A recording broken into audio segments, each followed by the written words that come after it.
અર્થિંગનો પરિચય. Introduction to earthing. Earthing એ એક એવી પ્રક્રિયા છે જેમાં વિદ્યુતના જોડાણને જમીન સાથે જોડવામાં આવે છે. આ ભૂલથી નીકળેલા વિદ્યુત પ્રવાહને સુરક્ષિત રીતે જમીનમાં પ્રવાહિત કરવામાં મદદ કરે છે.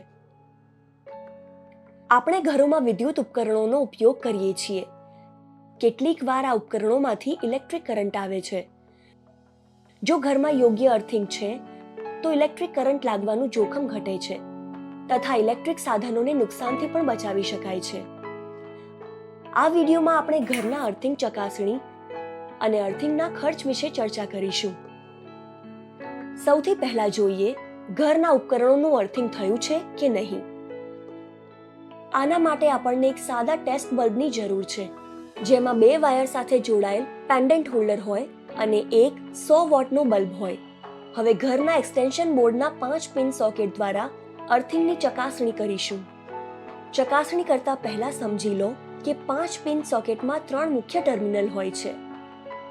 આની જમણી બાજુ ફેઝ, ડાબી બાજુ ન્યુટ્રલ તથા ઉપરના મોટા ટર્મિનલમાં અર્થિંગ વાયરને જોડવામાં આવે છે. બલ્બના એક વાયરના છેડાને સોકેટની ઉપરવાળા અર્થિંગ ટર્મિનલમાં તથા બીજા વાયરને સોકેટની જમણી બાજુ ફેઝ ટર્મિનલમાં લગાવીશું. જો બલ્બ ચાલુ થાય છે તો ઘરનું અર્થિંગ બરાબર છે અને જો ચાલુ નથી થતો તો ઘરનું અર્થિંગ બરાબર નથી. ચાલો આગળ જોઈએ કે ઘરના અર્થિંગ માટે કેટલો ખર્ચ થશે. અર્થિંગ માટે કોલસો, મીઠું, લાકડાનું વેર, રેતી, earthing electrode, PVC pipe, band, keep જેવી સામગ્રીની જરૂરત હોય છે. આ બધી સામગ્રીનો અંદાજિત ખર્ચ જોઈએ. 20 રૂપિયા પ્રતિ કિલો પ્રમાણે 15 કિલો કોલસા માટે 300 રૂપિયા થશે. 20 રૂપિયા પ્રતિ કિલો પ્રમાણે 15 કિલો મીઠા માટે 300 રૂપિયા થશે. 10 રૂપિયા પ્રતિ કિલો પ્રમાણે 15 કિલો લાકડાના વેર માટે 150 રૂપિયા થશે.